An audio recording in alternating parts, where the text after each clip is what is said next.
Getting sucked into the latest interior design trends for your home renovation? I'm going to share the 3 reasons why you will instantly regret only paying attention to the latest design trends when renovating your home.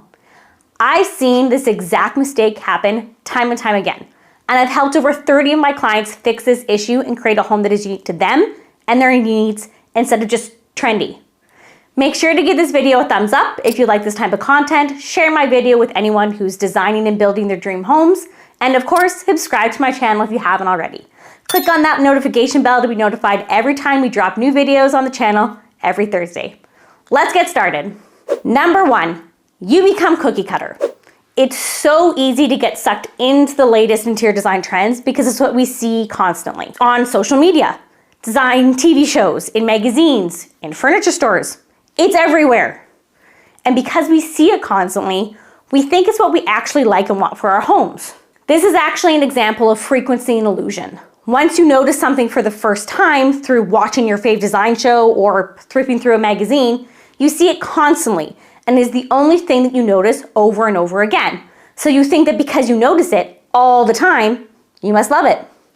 Let's take brass hardware and light fixtures, for example. Have you ever stopped to ask yourself, do you actually like brass, or do you only like brass because it's what you see all the time?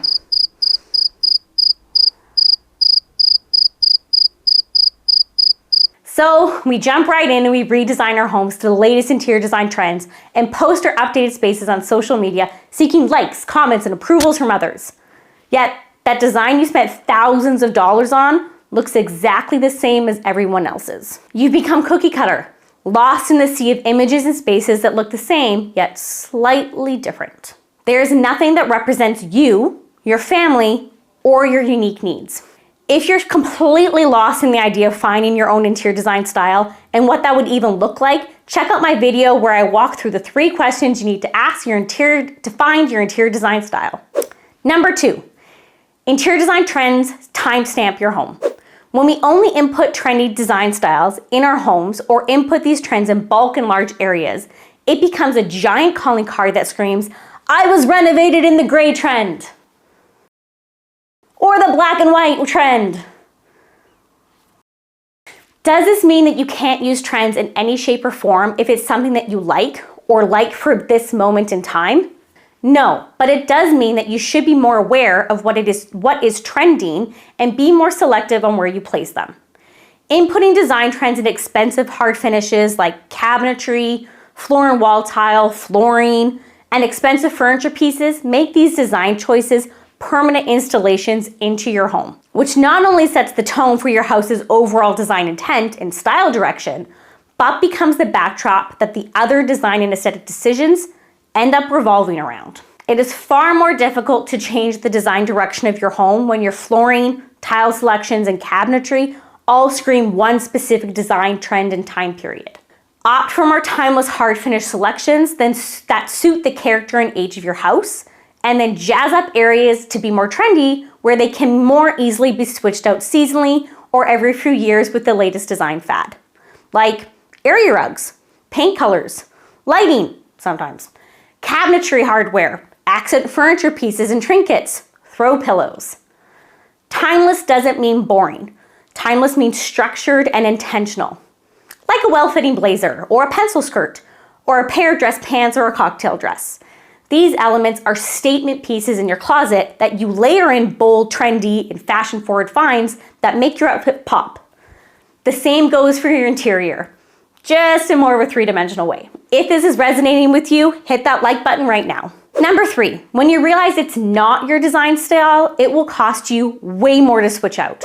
Number 3 brings number 1 and number 2 together. You make a design decision because it's what we see the most rather than truly understanding our own design style. We then input these selections into our homes in hard surfaces and built-in items, which become permanent timestamps, screaming our renovation date and time.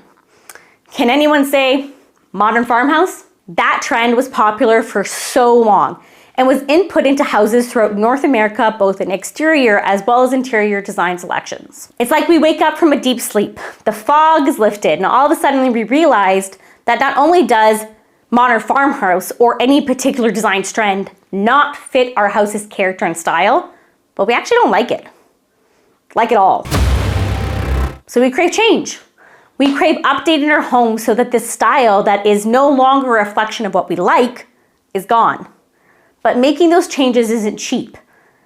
If the trendy design style was input in hard finishes, exterior cladding and the overall design, cabinetry, wall and floor tile, flooring selections, expensive furniture pieces, updating our homes to any new direction is expensive. Yes, there are quick fixes and cost-saving options with paint, but paint won't always help and is not this magic catch-all solution. More often than not, the only way to mask trendy hard finishes in our homes is to remove the culprits entirely and then replace them with an option that is more timeless and can act as a backdrop to our design whims and our changes. So, before you jump into the latest design trends of red earthy tones,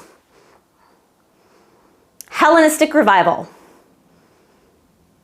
heritage fabrics, or a hipstoric chroma home, or any other trendy term that is making its way across the internet, really look into what these trends represent, where and how the trend is most commonly showing up, and truly ask yourself, is it a trend that you really love or something that you are drawn to in this moment in time? If the answer is the latter, look at ways in which the new design trends can be implemented into your home in non-permanent aspects that will allow change and revival throughout time. I'm not saying you can't go big and bold and add personality to your homes. Quite the opposite, actually. I'm encouraging you to find your personality and your style and go all in with those design elements, and then sprinkle in the latest design trends here and there as they come up to add to your flavor, versus these trendy flashes becoming the permanent representation of your home. Trends are fun.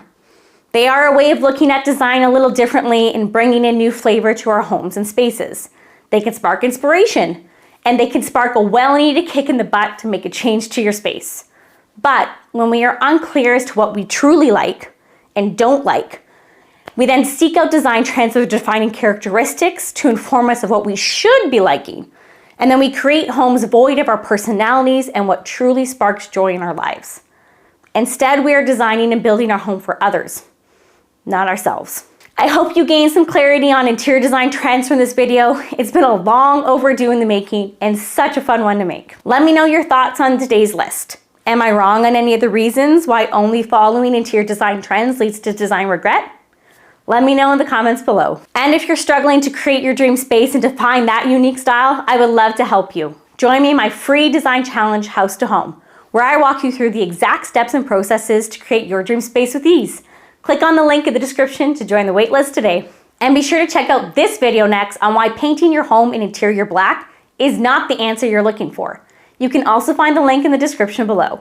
Thank you so much for watching. I'll see you next week.